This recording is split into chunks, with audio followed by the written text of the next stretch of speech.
ధాన్య భాండాగారంగా మారింది. భారతదేశానికే మరి పంజాబ్ను, హర్యానాను తలదన్ని మరి నీటి సమృద్ధిని సాధించడం వల్ల వ్యవసాయ విస్తరణ కూడా అపారంగా జరిగింది. దురదృష్టం మరి మేడిగడ్డలో జరిగిన ఒక చిన్న సంఘటనను పట్టుకుని దానిని భూతద్దంలో చూపెట్టి మొత్తం కాళేశ్వరం ప్రాజెక్టే ఒక విఫల ప్రయత్నంగా చేసే క్రమంలో భాగంగా రేవంత్ రెడ్డి గారి ప్రభుత్వం గత 8 నెలలుగా లక్షలాది మంది రైతుల జీవితాలతో చెలగాటమాడుతా ఉన్నది. సరిగ్గా ఇదే రోజు పోయిన సంవత్సరం ఎక్కడైతే ఈ రోజు మేము నిల్చొని ఉన్నామో లోవర్ మానేర్ డ్యామ్ లో 12 పైచిల్కు టీఎంసీలు ఆనాడు, అంటే సగానికి పైగా కెపాసిటీ ఆనాడు లోవర్ మానేర్ డ్యామ్ లో ఉండేది. సరిగ్గా ఇంకో 5 రోజుల తర్వాత పంపింగ్ అనేది టైం చేయడం వల్ల ఎల్ఎండి 24 టీఎంసీలు కూడా ఆనాడు మేము నింపి రైతుల గుండెల్లో ఒక భరోసా నింపగలిగినాం.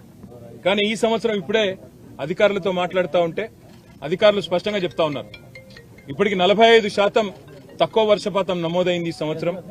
భవిష్యత్తులో సెప్టెంబర్ మాసం దాకా వర్షాలు కురిసే అవకాశం ఉన్నా దానికి గ్యారంటీ లేదు. కాబట్టి పంపింగ్ అనేది ఇంకా మేము నిర్ణయం తీసుకోలేదు అని అధికారులు చెప్తా ఉన్నారు. ఇవాళ అక్కడ లక్షల క్యూసెక్కుల నీళ్లు కిందికి పోతా ఉన్నాయి ప్రతిరోజు కిందికి గోదావరి నదిలో.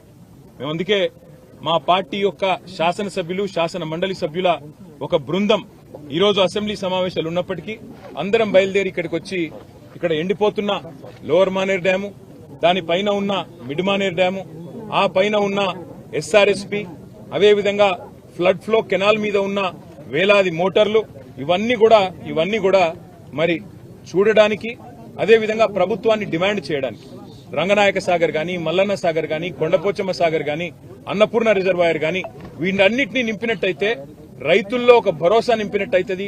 సాగునీటి విషయంలో ఒక పూర్తి స్థాయి స్పష్టత రైతులకు వస్తుందనే ఉద్దేశంతో మేము ఈ కాళేశ్వరం సిస్టంలోని రిజర్వాయర్లు, అదేవిధంగా పంప్ హౌజులు వాటి సందర్శనకు బయలుదేరి రాష్ట్ర ప్రభుత్వ దృష్టికి ముఖ్యంగా తీసుకొని ఒక్క విషయం రాదలిచినాం. రైతులు ఆందోళన చెందుతా ఉన్నారు. మీరు రాజకీయపరమైన కక్ష పెట్టుకుని ఇవాళ పంపింగ్ స్టార్ట్ చేయకుండా కాళేశ్వరం స్కీమ్ లో నీళ్లు ఇవ్వకుండా మళ్లీ రేపు ఒకవేళ ఈ తక్కువ వర్షపాతం నమోదైందని లేదా వర్షాలు పడలేదని తద్వారా రిజర్వాయర్లు నిండలేదని చెప్పి మీరు సాకులు చెప్పి రైతులకు, రాష్ట్రంలోని మరి ప్రజలందరికీ నష్టం కలిగించే ప్రయత్నం ఏదైతే చేస్తున్నారో ఇది మంచిది కాదు. ఇవాళ కన్నెపల్లి దగ్గర బ్రహ్మాండంగా మీరు పంపు ఆన్ చేస్తే ఈ అన్ని రిజర్వాయర్లు కూడా పైన 90 టీఎంసీలలో ఈరోజు కేవలం అక్కడ 23-24 టీఎంసీలు ఉంది శ్రీరామ్ సాగర్ లో అని చెప్తున్నారు. తర్వాత మిడ్ మానేర్ లో 5 టీఎంసీలు ఉన్నది, ఎల్ఎండిలో 5 టీఎంసీలు, అంటే 140 టీఎంసీలకు గాను ఈరోజు కేవలం మనకు 35 టీఎంసీలు కూడా నిండి లేదు. ఒక పెద్ద ఎత్తున పంపింగ్ చేసుకునే అవకాశం, వెసులుబాటు ఉంది. దాంతో పాటు మీరు మల్లన్న సాగర్ లో 50 టీఎంసీలు, కొండపోచమ్మ సాగర్ లో 15 టీఎంసీలు నింపితే కేవలం రైతులకే కాదు హైదరాబాద్ మహానగరానికి కూడా రేపటి మంచినీళ్లకు గాని, మార్గమధ్యంలో ఉండే వేలాది గ్రామాలకు, ఇతర జిల్లాలకు, నియోజకవర్గాలకు కూడా మంచినీటికి కూడా ఇబ్బంది లేకుండా మనం రేపటికి మేనేజ్ చేసుకునే అవకాశం ఉంటుంది. ఎన్నిటినీ పక్కన పెట్టి రాజకీయపరమైన కక్ష, కేసీఆర్ గారిని బద్నాం చేయాలని చెప్పి మీరు 8 నెలలుగా చేసిన ప్రయత్నం అందరికి కనబడతానే ఉంది.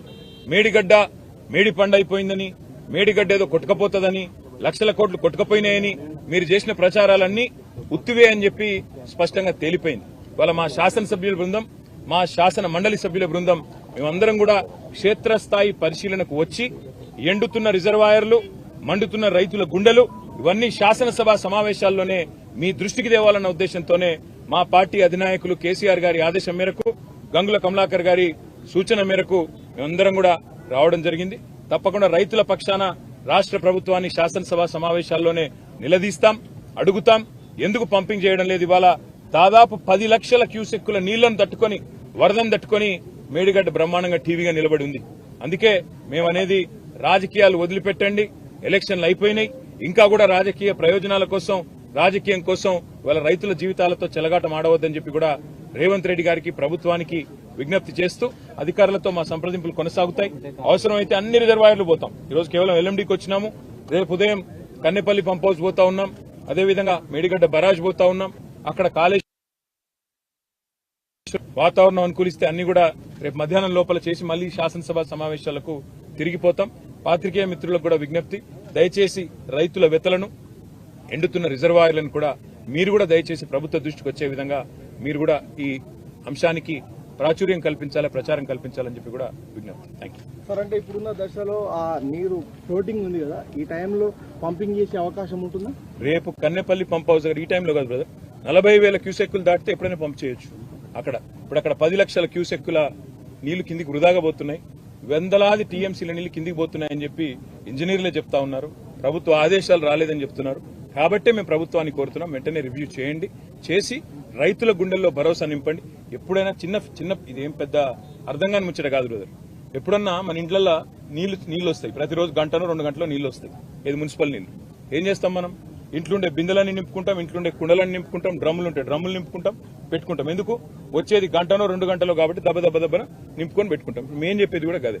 కింది గుత్తగా పోతున్నాయి నీళ్లు, వాటిని పంపు చేసి మొత్తం ఎస్ఆర్ఎస్పీ నుంచి మనం కట్టిన కాళేశ్వరంలో కట్టుకున్న రిజర్వాయర్లన్నీ నింపుకుంటే 240 పైచిలకు టీఎంసీల నీళ్లను ఆపుకోవచ్చు. 240 టీఎంసీలు అంటే 24 లక్షల ఎకరాలకు నీళ్లు ఇవ్వచ్చు. ఒక టీఎంసీతో 10,000 ఎకరాలకు నీళ్లు ఇవ్వచ్చు. నీళ్లున్నాయి, తప్పకుండా వెంటనే నింపి పెట్టండి అని చెప్తున్నాం. అంతకంటే ఇలా బేచిజాలకు పోవాల్సిన అవసరం లేదు. మేము చెప్పినాం కాబట్టి చేయొద్దు అనే ఆలోచన వద్దు. రైతుల